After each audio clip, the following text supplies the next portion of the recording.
MP ఎన్నికలు దూరం లేవు కదా మోహన్ చిట్యాల. నువ్వు ఎంత ప్రచారం చేస్తావో చేసుకో కాంగ్రెస్ మీద, ఎన్ని బురదలతో సాదుకో. ఎంపీ ఎన్నికలు అయిపోయినాక 10 నుంచి 14 సీట్లు కాంగ్రెస్ రాకపోతే చూడు. ఓపెన్ ఛాలెంజ్ చేస్తున్నా. మెజారిటీ ప్రజలు నీ లెక్క ఎడ్డోళ్ళు ఇట్లా లేరు. ఆ అవ్వకి తెలుసు, ఆ సోదరికి తెలుసు, వాళ్ళకి నెలకు 500 నుంచి 1000 రూపాయలు మినిమం మిగులుతున్నాయి బస్ ఎక్కిపోయే ఆ తల్లికి. అర్థమైందా? ఆ కరెంటు బిల్లు మిగులుతుంది ఆ తల్లికి. వాళ్ళకి తెలుస్తుంది, సంసారం ఉన్న వాళ్ళకి, పిల్లలు ఉన్న వాళ్ళకి తెలుస్తుంది ఆ బాధ ఏందో. అర్థమైందా? గాలికి కూర్చుంటే సోషల్ మీడియాలో ఈ చెత్త ప్రచారం చేసినట్టు తెలియదు ఆ నొప్పి. వాళ్ళు ఓటు ఏర్పీకరు ఈ సోషల్ మీడియాలో ఉన్నారు. ఆ తల్లులే వేస్తారు ఓటు. గుర్తుపెట్టుకో బిడ్డ, వాళ్ళేది అంటారు. వ్యక్తిగతంగా ఎందుకు పోతావు బ్రదర్? రేవంత్ రెడ్డి కాంగ్రెస్ ఐడియాలజీని పాటించకపోతే రేవంత్ రెడ్డిని తీసేసి ఇంకో ఆయనకి పెడతారు. కానీ అట్లా చేస్తలేడు. ఏదన్నా ఒక పర్టికులర్ విషయంలో ఏదైనా తప్పు చేస్తే డెఫినెట్లీ ప్రశ్నిస్తాం, అంతవరకే. కానీ ఈ కన్సిస్టెంట్గా కాంగ్రెస్ ప్రభుత్వం చేసే ప్రతి మంచి పనిని కూడా రేవంత్ రెడ్డి మీద కోపం పెట్టుకొని ప్రతిదాన్ని చెడగొడతా అంటే నీ క్రెడిబిలిటీ పోతుంది. కరెక్ట్ కాదు, అది కరెక్ట్ కాదు. ఎక్కడ ఎంతవరకు మన యొక్క బాధని వ్యక్తపరచాలో అంత పరుస్తాం. కానీ పిల్లలకు ఉద్యోగాలు ఇస్తుంటే ఎందుకు కట్టేయాలి? ఎన్ని ఇస్తాను తీసుకోండి, మళ్ళీ 6 నెలలకు మళ్ళీ మిగిలిన ఖాళీలకు మళ్ళీ నోటిఫికేషన్ ఇప్పిద్దాం. Have patience. ఒక 2 నెలలు టైం ఇవ్వండి. నేను ఏదైనా తిట్టినా అంటే ఆ పర్టికులర్ విషయంలో తిట్టినా, ఒక వ్యక్తి మీద పగబెట్టుకొని నాకేదో సాధించాల్సిన అవసరం నాకు లేదు. అర్థమైందా? ఏదైనా రాంగ్ డెసిషన్ ఉంటే నేను గంటాపదంగా చెప్తా. ఒక రేవంత్ రెడ్డి గారని కాదు, ఎవరి మీద అయినా అట్లా చెప్తా. కానీ ఆ పర్టికులర్ విషయం వరకే అది. కానీ వ్యక్తిగతంగా నాకేమి వ్యక్తుల మీద అట్లా పగబెట్టుకొని నాకేం సాధించాల్సిన అవసరం లేదు. ఎందుకంటే నాకు సెల్ఫ్ అజెండా లేదు. నా స్ట్రాంగ్ ఫిలాసఫీ సిద్ధాంతం లెఫ్ట్ భావజాలం. అంటే కాంగ్రెస్ గాడు కానీ కమ్యూనిస్ట్ వాడు కానీ పేదోడు సామాన్యుడి గురించి ఆలోచిస్తాడు. సంపద అందరి చేతులు ఉండేటట్టు చూస్తాడు. ఈ బీజేపీ, బీఆర్ఎస్, ఆ యొక్క వైసీపీ వీళ్ళందరూ రైట్ భావజాలం. అంటే ఏంటంటే 10-15% మంది దగ్గరనే మొత్తం సంపద ఉంటుంది. మిగతా వాళ్ళందరూ వాడు పేదవాడిని గురించి ఏదో పిల్లికి బిచ్చం వేసినట్టు ఇస్తాడు. అంటే వాడు చిల్లర ఇస్తేనే మనం బతికే స్థితి తీసుకొస్తాడు. నేను ఇంతమందికి రేషన్ బియ్యం ఇచ్చినా గొప్ప చెప్పుకుంటున్నాను 80 కోట్ల మందికి. అరే రేషన్ బియ్యం తినే స్థాయికి ఎందుకు తీసుకొచ్చినారో వాళ్ళని? వాడు గతంలో మంచి సన్న బియ్యం తినటం రేషన్ బియ్యం దాకా తినేంత పేదోని చేసి కూర్చొని పెట్టినావు. కరెక్ట్ అది? నేను అది తప్పు అంట. వాడు రేషన్ బియ్యం తినే స్థాయికి తీసుకురాకు, వానంతటి వాడు కొనుక్కునే స్థాయికి వాడిని చేద్దామని నేను అంటున్నా. That is the difference between ఈ పెట్టుబడిదారీ వ్యవస్థకి, ఈ రైట్ భావజాలంకి, లెఫ్ట్ భావజాలంకి ఉన్న తేడా. అందరి దగ్గర సంపద ఉంటేనే, అందరి దగ్గర పైసలు ఆడితేనే, అందరు ఖర్చు పెట్టుకుంటే గవర్నమెంట్కి ట్యాక్సులు వస్తాయి. అందరు బిచ్చగాలం చేస్తే ఉన్న సంపద దగ్గర పెట్టుకుంటే గవర్నమెంట్కి ట్యాక్సులు రావు. మరి ఎట్లా? వాడు ఏం చేయడు. ఏదో ఉన్నదంటే ఉన్నది గవర్నమెంట్ నామకే వాస్తు. సంపద వాళ్ళ కొద్ది చేలు ఉంటుంది, వాళ్ళు అనుభవిస్తారు. గవర్నమెంట్ నామకే వాస్తు ఉంటుంది. ఎన్నికల ముందు కులం పేరు మీద, మతం పేరు మీద ఆ ఫెయిల్యూర్స్ నుంచి దృష్టి మార్చడానికి కులం మతం లొల్లి పెడతారు. నేను తప్పు చెప్తే ఒక్క బీజేపీ రాష్ట్రానికి పోయి మోహన్ చిట్యాల ఒక యూపీకో, ఒక మణిపూర్కో, అస్సాంకో, లేకపోతే ఇంకో దగ్గరకో బీజేపీ పాలిత రాష్ట్రం పోయి ఒక నెల రోజులు ఉండి నువ్వు బతికొస్తావో లేదో మేము చూద్దాం. మహారాష్ట్రలో మొన్నటిదాకా ఎంత ప్రశాంతంగా ఉండే, ఇప్పుడు డే లైట్లో గన్ పెట్టి షూట్ చేస్తారు. పోయి రావచ్చు కదా అట్లాంటి ప్లేస్లో, నెల రోజులు ఉండి రావచ్చు కదా. ఈడ కూర్చుండి మంచిగా చల్లగా కూర్చుండి నీడ కూర్చుండి ఒరే బదులు కాదు కదా. కర్ణాటకలో మొన్నటిదాకా ఎట్లుండే, ఇవాళ ఎట్లున్నది? ప్రశాంతంగా ఉంది. ప్రజల చేతులు 4 పైసలు ఆడుతున్నాయి. అన్ని రకాలు బాగుపడుతుంది. హిజాబ్ కూడా లేవు. మసీదుల ముందట ఈ జై శ్రీరామ్ నినాదాలు లేవు. హిందూ ముస్లిం కూడా లేవు. పండ్ల వ్యాపారం మీద దాడి లేవు. పండ్ల వ్యాపారం మీద దాడి చేస్తావు నువ్వు. పండ్లు పండించే రైతు ఓడరా హిందువు కాదురా. నీకు అంత ముస్లిం ఫీలింగ్ ఉంటే మరి పెట్రోల్ వాడకరా అయ్యా. ముస్లిం దేశాల నుంచి వస్తుంది పెట్రోల్. మరి అణుబాంబు తయారు చేసి న్యూక్లియర్ అది తయారు చేసినటువంటి మిజైల్ తయారు చేసినటువంటి ఆయన ఎవరు? అబ్దుల్ కలాం. ఎవరు? ముస్లిం. మరి వాడక మళ్ళా ఎవరికి చెప్తున్నావు నీతులు? పనికిరాని ముచ్చట చెప్తా. ఏంది బ్రదర్ మోహన్ చిట్యాల? నేను ఎప్పుడు పర్టికులర్ విషయంలో మాట్లాడినా తప్ప, ఇప్పుడు కూడా మాట్లాడతా. ఇప్పుడు కూడా ఏదైనా పర్టికులర్ విషయంలో డెసిషన్ తప్పు ఉంటే నేను మాట్లాడతా. కానీ ఒక వ్యక్తి మీద నిరంతరం మంచి చేసినా కానీ మనము కంటిన్యూస్గా ఒక వ్యక్తిగత అంటే నీ సెల్ఫ్ పర్సనల్ థింగ్ని నీ ఒక వ్యక్తిగతంగా పెట్టుకొని దాని అది చేస్తే నా క్రెడిబిలిటీ పోతుంది. వాళ్ళు మంచిగా చేసినా కానీ మనం అడ్డుపులు వేస్తే మన క్రెడిబిలిటీ పోతుంది, మన విశ్వసనీయత పోతుంది. అది కరెక్ట్ కాదు. నేను నా స్వార్థం కోసం మాట్లాడతలే. నాకు స్వార్థం కావాలనుకుంటే నాకు పదవీరా అని పొద్దుగాలు వేస్తే ఆయనకి రికమెండ్ చేసి అడుగుకుంటాను. నేను తిట్టా. నాకు నిజంగా పదవే కావాలనుకుంటే అప్పుడు కూడా అది కూడా తిట్టకపోతుంటే ఒక సిచ్యువేషన్ తగ్గట్టుగా అది దాని నేను ఒక రాజకీయ విశ్లేషకునిగా మాట్లాడుతున్నాను, అనాలిసిస్ అది ఎంతవరకు కరెక్ట్ తప్పు అని మాట్లాడుతున్నాను. కానీ end of the day I strongly believe ఉన్న అన్ని పార్టీలలో కాంగ్రెస్ అనేది ఇప్పుడున్న బెస్ట్ ఆల్టర్నేటివ్ కాంగ్రెస్ ఉంటేనే పేదోడు సామాన్యుడికి ఏమైనా లాభం జరుగుతుంది. మిగతా వాళ్ళు దోసుకుంటారు తప్ప ఏం చేయలేదు. వాళ్ళకి అవకాశం ఇచ్చినప్పుడు చేసే అవకాశం కూడా లేదు, ఎందుకంటే వాళ్ళ సిద్ధాంతం లోపం ఉంది. కాబట్టి కాంగ్రెస్ పార్టీకి లేకుండా పోతే ప్రజలకు నష్టం జరుగుతుంది. కాబట్టి కాంగ్రెస్ పార్టీకి నష్టం చేసే విధంగా ప్రవర్తించకూడదు.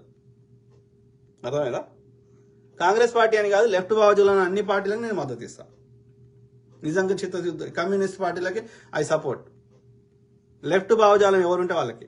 కానీ ఈ యొక్క షర్టు కాయలు చెప్పుకొని వాడు దోసుకునే ఆర్ఎస్ ప్రవీణ్ గారు ఉన్నాడు. బహుజన సిద్ధాంతం కరెక్టే వాడు, ఆయన పెట్టింది కాంశీరామ్ గారు. కానీ ఈ దరిద్రుడు వానికి సిద్ధాంతం లేదు, ఏం లేదు. ఈ ఆర్ఎస్ ప్రవీణ్ కుమార్ ఇప్పుడు ఎటు పోమంటే అటు పోతాడు. వానికి పైసలు అధికారం కావాలి. అట్లాంటి ఎట్లా మద్దతు ఇస్తాం? బీఎస్పీ పార్టీ సిద్ధాంతం మంచిగా ఉన్నా కానీ ఇవ్వలేం.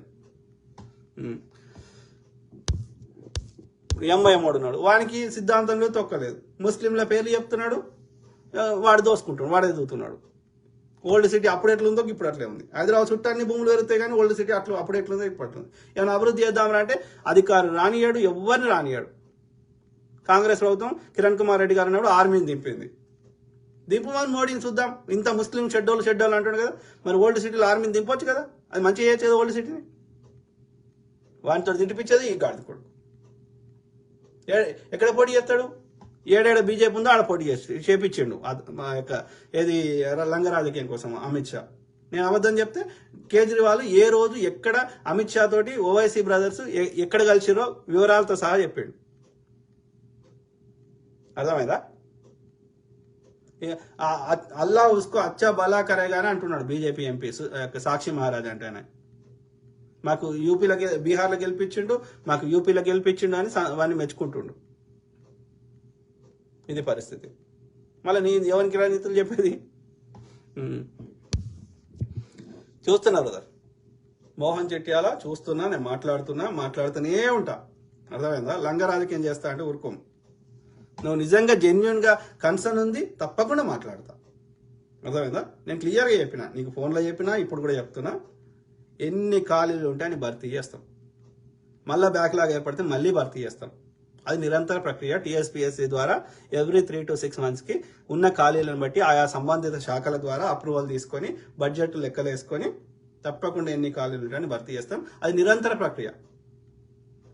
నేను తక్కువ చేసినాయి ఎక్కువ అయినాయి అంటే 5 ఏళ్ళ టైం ఇచ్చారు ప్రజలు. 5 ఏళ్ళ టైంలో అయిపోయే లోపల ఎన్ని భర్తీ చేసినామో లెక్క పెడదాం. బీజేపీ పాలిత రాష్ట్రాలు ఎన్ని ఖాళీలు భర్తీ చేశారు, కేంద్ర ప్రభుత్వంలో ఉన్న ఖాళీలు ఎన్ని భర్తీ చేశారు, బీఆర్ఎస్ గత 10 ఏళ్ళలో ఎన్ని భర్తీ చేశారు, కాంగ్రెస్ ఎన్ని భర్తీ చేసిందో పక్క పెట్టి కంపేర్ చేద్దాం. గట్ల ఉంటుంది.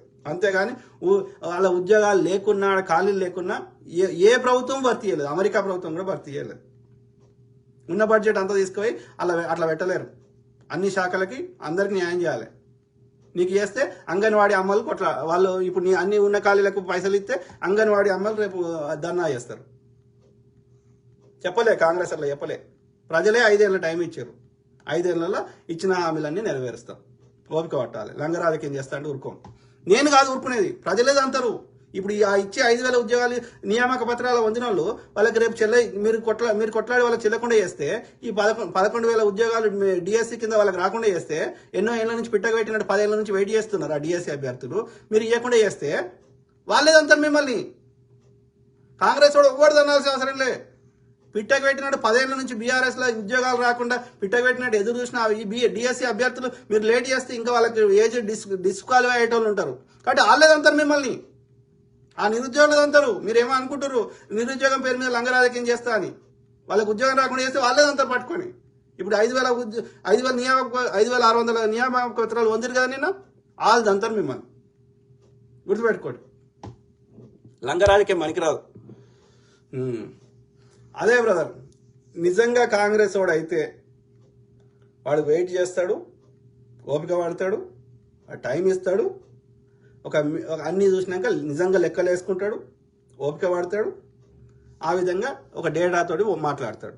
వాడు కాంగ్రెస్ అని చెప్పి కాంగ్రెస్ కంట కప్పుకొని వరుతా అంటే అది కరెక్ట్ చెల్లదు. అర్థమైందా?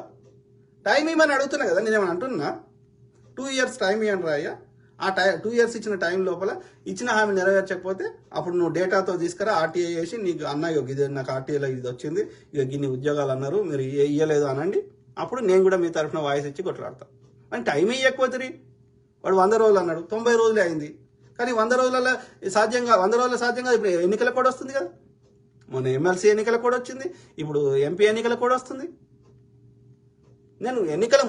నేను పాత వీడియోలు చూడు, నేను అబద్ధం చెప్పిన నీకు అనిపిస్తే Mohan Chityala 1 to 2 years time ఇవ్వమని అడిగిన, ఎన్నికల ముందే అడిగిన. ఇప్పుడు కూడా అదే చెప్తున్నా, 2 years టైం ఇవ్వండి, అన్నీ నెరవేరుస్తాం. ఒక్కొక్కటి చేస్తున్నాడు, 4 గ్యారంటీలు చేసిండు, ఇంకా 2 గ్యారంటీల మీద వర్క్ చేస్తున్నారు. ఆ యొక్క ఇప్పుడు ఇండ్లు ఇస్తున్నారు, తర్వాత ఇది రైతు భరోసా వేయడం జరుగుతుంది, తర్వాత రైతు రుణమాఫీ వేయడం జరుగుతుంది. It takes time, have patience. చెప్పిన చేసుకుంటే చేసుకోండి, ఏం చేస్తారో చేసుకోండి, ఆ నిరుద్యోగులే తంతరు. ఓకే, లంగ రాజకీయం చేస్తే వాళ్ళకు ఉద్యోగాలు ఇవ్వకుండా అడ్డుపడితే. అర్థమైందా బ్రదర్? ఏమైతుంది బ్రదర్? ఇస్తే ఏమైంది అంటే ఒక్కరికి కూడా ఉద్యోగం రాదా? అందరూ అట్లా పిట్ట పెట్టినట్టు వెయిట్ చేయాలన్నా, బీఆర్ఎస్లో ఉన్నట్టు బీజేపీలో ఉన్నట్టు ఎల్లకాలం? ఒక్కడు కూడా ఉద్యోగి కావద్దా? ఒక్కడు కూడా పెళ్లి చేసుకోవద్దా? ఒక్కడు కూడా ఒక సిస్టమేటిక్ లైఫ్ బతుకోవద్దా? 10 ఏళ్ళు వెయిట్ చేసినావు కదా, అప్పుడు నొప్పిగాలే మోహన్ చిట్యాల. 2 years వరకు వెయిట్ చేసే వాళ్ళం కదా అంటున్నావు కదా. మరి 10 ఏళ్ళ నుంచి కేసీఆర్ గారు ఇవ్వకపోతే అప్పుడు ఏమైనావు? అప్పుడేం నోరు తెరవలే, ఎడిపోయింది నీ నోరు. వాడు ధర్నా చౌక్ ఎత్తేసినప్పుడు ఏం చేసినావు చెప్పు బ్రదర్. ఇప్పుడు 90 రోజులకే ఇంత వరుతున్నావు, వరినా ఇస్తుండు కదా, వాడికి ఇవ్వకపోతే వరాలి, ఇచ్చినాక ఎందుకు వరుతున్నావు నాకు అర్థమైతే లేదు. ఇప్పుడు రేవంత్ రెడ్డి గారు, ఇప్పుడు కాంగ్రెస్ ప్రభుత్వము ఖాళీలు భర్తీ చేయకపోతే నువ్వు బాధపడాలి. భర్తీ చేస్తుంటే వాడి ఉన్న కాడికి భర్తీ చేస్తుంటే నీకెందుకు బాధ అవుతుంది నాకు అర్థమైతలే. What is your problem? అంటే కేసీఆర్ లెక్క అసలే భర్తీ చేయకపోతే, మోడీ లెక్క అసలే భర్తీ చేయకపోతే నీకు సంతోషం అవుతుందా? అంటే ఇక టాపిక్ ఉండదు, ఆ చర్చనే ఉండదు కదా. మోడీ భర్తీ చేస్తలేడు, కేసీఆర్ భర్తీ చేయలేదు, ఎవడన్నా లొల్లి చేస్తే అరెస్ట్ చేసి లోపల వారేసిండు, అట్లా మంచిగుండేనా? ఇప్పుడు కాంగ్రెస్ వాడికి 10,000 9,000 ఎన్ని ఉంటాయని భర్తీ చేసే ప్రయత్నం చేయడం తప్ప? అంటే ఒక్కరికి కూడా ఉద్యోగం రావద్దా? ఎల్లకాలం పిట్టకు పెట్టినట్టు 10 ఏళ్ళు వెయిట్ చేసినట్టు ఇంకా ఎన్ని ఏళ్ళైనా వెయిట్ చేయాలన్నా? What is your problem? నాకు అర్థమైతే లేదు. ఎవడన్నా ఖాళీ భర్తీ చేయకపోతే కొట్లాడతారు కానీ భర్తీ చేస్తే కొట్లాడతారా అయ్యా? అంటే దట్ ఇట్ సెల్ఫ్ షోస్ నువ్వు లంగ రాజకీయం చేస్తున్నావు. వాళ్ళకి నీకు భర్తీ చేస్తే నీకు కాంగ్రెస్కి 4 ఓట్లు పడతాయని నీకు భయం. ఎందుకంటే నువ్వు బీజేపీ బీఎస్పీ బీఆర్ఎస్ తోటి కుమ్మక్కైనావు, నువ్వు లంగ రాజకీయం చేస్తున్నావు. అది గమనించాలనుకుంటున్నావు నిరుద్యోగులు. మిమ్మల్ని అంతా పట్టుకొని లంగ రాజకీయం చేసి మాకు వచ్చే ఉద్యోగాలు రానియకపోతే ఎందుకు కూరుకుంటారు వాళ్ళు? ఇన్ని రోజులు 10 ఏళ్ళ నుంచి వెయిట్ చేసిన వాళ్ళు. I don't understand. చెప్పు. తెచ్చుకుంటే మరి ఇస్తుండు కదా, అందుకే తెచ్చుకున్నావు అంటున్నావు కదా మోహన్ చెట్యాల. అందుకే కదా మరి వాడి నోటిఫికేషన్ ఇచ్చిన ఉద్దేశం ఏంది? కేసీఆర్ గారు ఇచ్చిన నోటిఫికేషన్లు మళ్ళీ కేసీఆర్ వచ్చింటే భర్తీ అయ్యేది కావు 5 ఏళ్ళ దాకా కూడా. కాంగ్రెస్ వచ్చినాక అవి భర్తీ చేస్తున్నాం కదా. అది కేసీఆర్ ఇచ్చిండు అనకూడదు, ఎందుకంటే తెలంగాణ ప్రభుత్వం ఇచ్చింది. ఇచ్చినా కానీ పోనీ అవి కేసీఆర్ భర్తీ చేస్తే మేము ఆపినామా? కాంగ్రెస్ వాడు ఆపిండా? అప్పుడు వద్దన్నామా? ఆ ఇచ్చిన తెలంగాణ ప్రభుత్వం ఇచ్చిన హామీలను నెరవేరుస్తున్నాం, ఆ యొక్క నోటిఫికేషన్లని చేయొద్దా అట్లా? కేసీఆర్ ఉద్యోగం ఇస్తే లెక్క, నోటిఫికేషన్ ఇచ్చి భర్తీ చేయకపోతే అది లెక్క ఎట్లయితుంది? కాంగ్రెస్ వాడు ఫిల్ చేస్తున్నాడు, తెలంగాణ ప్రభుత్వం ఫిల్ చేస్తున్నది. What is your problem? ఇప్పుడు 30,000 మందికి ఉద్యోగాలు వస్తే నీకు వచ్చిన సమస్య ఏంది చెప్పు. 9,210 కాదు నోటిఫికేషన్ ఇచ్చింది, ఎక్స్ట్రా అడగట్లే. అవును బ్రదర్, 9,210 నోటిఫికేషన్ ఇస్తే పరీక్ష రాస్తారు. అందులో నువ్వు చెప్పిన లెక్క ప్రకారం 6,000 మంది సెలెక్ట్ అయ్యాను అనుకుందాం ముచ్చట కోసం, just for the sake of discussion. Exact number అవసరం లేదు, just for the sake of discussion. అయితే ఏమవుతుంది? 3,000 బ్యాక్లాగ్లు ఏర్పడతాయి అంటున్నావు. ఆ 3,000 ఖాళీలకి మళ్ళీ నోటిఫికేషన్ ఇస్తారు 6 నెలలు ఆగినాక, ఎన్నికలు అయిపోయాక. What is your problem? ఈ 6,000 మందికి అయితే ఇప్పుడు వస్తున్నాయి కదా ఉద్యోగాలు, 6,000 మంది అయితే బాగుపడుతారు కదా. What is your problem? ఇప్పుడు 6,000 ఉద్యోగాలకి నోటిఫికేషన్ ఇచ్చారు అనుకో, అప్పుడు ఏమనేటోని? అప్పుడు 3,000 ఉద్యోగాలకి అల్లకెళ్ళి 2,000 ఉద్యోగాలు మళ్ళీ బ్యాక్ లాగా నేను కొట్లాడతావా? ఇప్పుడు రేవంత్ రెడ్డి గారికి ఉద్యోగాలు భర్తీ చేయొద్దు అనే ఇంటెన్షన్ ఉంటే అసలు నోటిఫికేషన్ ఇవ్వకపోతుండే, లేదంటే 6,000 ఉద్యోగాలకి నోటిఫికేషన్ ఇచ్చేటోడు 9,000కి ఇవ్వకపోతుండే. నువ్వేమంటున్నావు? ఒకడు 4 ఉద్యోగాలు ఏర్పాటు చేస్తాడు అంటే చేయని ఫిల్ కానీ అవి ఫిల్ అయితే ఆడ ఒకటి తీసుకున్నాక మిగులుతాయి అంటున్నావు కదా 3,000. ఆ 3,000 బ్యాక్లకి మళ్ళీ నోటిఫికేషన్ ఇస్తాను నెక్స్ట్ టైం. అది నిరంతర ప్రక్రియ. What is your problem? నీ ఏజ్ బార్ అవుతుంది అంటే నీకు ఏజ్ పెంచుదాం, ఏజ్ లిమిట్ పెంచుదాం, 36 ఉంటే 40 చేద్దాం. What is your problem? 6,000 మంది బతుకులు బాగుపడద్దా? I don't understand your thinking process. నేనేమనుకుంటున్నా, నీకు ఆలోచన లేదా, లేకపోతే ఆ బీజేపీ, బీఎస్పీ, బీఆర్ఎస్తో కుమ్మక్కైనావా? నా అనుమానం ప్రకారం నువ్వు దళిత్ అని చెప్పినావు నాకు. సో ఆ ప్రకారం నేనేమనుకుంటున్నా, definitely you're influence by BSP, లేదంటే వాట్సాప్ యూనివర్సిటీ చెత్త ద్వారా కానీ ఆ బీఎస్పీ ద్వారా నువ్వు ఇన్ఫ్లుయెన్స్ అయినావు. నీ సొంతంగా ఆలోచించడం బంద్ చేసినావు. చెప్పు. నాకేం కడుపు నిండింది? కడుపు నిండితే నేను మాట్లాడా. నా లెక్క అమెరికాలో 1,000 మంది 1,00,000 మంది ఉన్నారు మన తెలుగు వాళ్ళు. నన్ను నీకేం పని? నీ పొద్దుగాలైతే నీ టైము నీవేమైనా పని చేసుకొని నీకు 4 పైసలు ఎక్కువ సంపాదించుకో, రెస్టారెంట్ పెట్టుకో, ఇంకేదైనా వ్యాపారం చేసుకో అని చెప్పిన వాళ్ళు మస్తు మంది ఉన్నారు. నా దోస్తులు, నా మంచి కోరేటోళ్ళు, మా ఇంట్లో పొద్దుగాలేస్తే ఎందుకురా చదువు, ఏదైనా ఇంకా ఎక్కువ సంపాదించాడు, ఇంకేమైనా ఆలోచించరా, పిల్లలతో టైం స్పెండ్ చేయరా అని చెప్పిన వాళ్ళు మస్తు మంది ఉన్నారు. మరి అవన్నీ కాదని ఎండ కొడుతుంటే కూడా నైట్ ఇప్పుడు ఎంత అవుతుంది? 2:30 అవుతుంది. అట్లా కంటిన్యూస్ 8 ఏళ్ల నుంచి నన్ను ఆర్థిక మూలాల మీద దెబ్బ కొట్టినా, నా పర్సనల్ లైఫ్లో ఇబ్బంది పెట్టినా, నా కుటుంబ సభ్యులతో సహా అనేక రకాలుగా నన్ను ఇబ్బంది పెట్టినా. ఎందుకు కొట్లాడుతుంటారు అయ్యా? దేశంలో ఉన్నా మళ్ళీ నా కడుపు నిండిందంటే నేను కూర్చొని మాట్లాడుతున్నట. నేను ఏమంటున్నా? నేను ఈ ఉద్యోగాలు ఇవ్వద్దు అంటున్నా రేవంత్ రెడ్డిని. ఇస్తే నేను ఆపుతున్నానా? అరే ఇచ్చిండ్రా అయ్యా, భర్తీ కానీ ఇంకా ఖాళీలు ఉంటే ఇంకా భర్తీ చేస్తారా అయ్యా? అది నిరంతర ప్రక్రియ అంటున్నాం. ఇవ్వద్దు అంటున్నామా? ఖాళీలు భర్తీ చేయొద్దు అంటున్నామా? టైం ఇవ్వండిరా అంటున్నామా? తప్పు చెప్తున్నామా? అయినా భర్తీ చేస్తున్నాం అంటున్నాం. బీఆర్ఎస్ వాడు చేయలేదు, బీజేపీ చేయలేదు అంటున్నాం. కాంగ్రెస్ చేయ అంటుందా? వాట్ ఈజ్ నాకు అర్థమైతే లేదు. భర్తీ చెయ్య అంటే నొప్పి కావాలి, భర్తీ చేస్తా అంటే ఎందుకు నొప్పి అవుతుంది? అంటే యూ హ్యావ్ బ్యాడ్ ఇంటెన్షన్స్. నీకు భర్తీ చేయకూడదు. కాంగ్రెస్ చేసిందంటే వీళ్ళు నిరుద్యోగులు కానీ అందరూ ఓట్లు వేస్తారు కాంగ్రెస్కి. కాంగ్రెస్కి ఓటేస్తే ఇంకా ప్రజలకు మంచి జరుగుతుంది, ఇంకా ఎక్కువ ఉద్యోగాలు ఇస్తాడు. కాబట్టి మీకు నచ్చదు అది. ఎందుకంటే మీకు ఆ బీజేపీ వాడో, బీఎస్పీ వాడో, బీఆర్ఎస్ వాడో చిల్లర ఇస్తున్నాడు. ఆ చిల్లరకు ఆశపడి జాతికి ద్రోహం చేస్తా అంటే నో, దట్స్ నాట్ కరెక్ట్. నిండా డబ్బు ఉండి మాట్లాడుతున్నావు. నీకు నా బాధ అర్థం కాదులే, ఇక ఉండు. నీకు అర్థం కాదు. ఇప్పుడు 9,000 పోస్టులు నువ్వు చెప్పినదే అవుతున్నా. నేనేం నాకు సొంత కవితందో అవుతలేను. మోహన్ చెట్యాల 9,000 ఉద్యోగాలు నోటిఫికేషన్ ఇచ్చినప్పుడు నువ్వు చెప్పిన లెక్క ప్రకారం 6,000 ఉద్యోగాలు భర్తీ అయితే 6,000 నిరుద్యోగుల జీవితాలు బాగుపడితే నీకు వచ్చిన నష్టం ఏంది? ఖాళీలు నువ్వు చెప్పిన బ్యాక్లాగ్ ఖాళీలు ఉంటే ఆ 3,000కు కూడా నెక్స్ట్ 6 నెలలకు భర్తీ చేస్తారు. నీకు వచ్చిన నష్టం ఏంది? అంటే 6,000 మందికి ఉద్యోగాలు రావద్దా? What is your problem? I do not understand.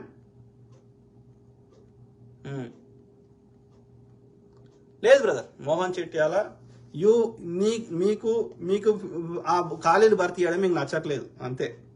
కాంగ్రెస్కి మంచి పేరు రాకూడదు, లేకపోతే 4 ఓట్లు పడకూడదు. మీకేదో బ్యాడ్ ఇంటెన్షన్ ఉంది. అర్థమైందా? భర్తీ ఎన్ని ఇస్తే అని తీసుకోండి. ఏమన్నా మళ్ళీ ఖాళీలు ఏర్పడితే మళ్ళీ భర్తీ చేస్తారు. ఈ పిచ్చి రీజన్ చూపెట్టి భర్తీ చేయకుండా ఆపడం కరెక్ట్ కాదు.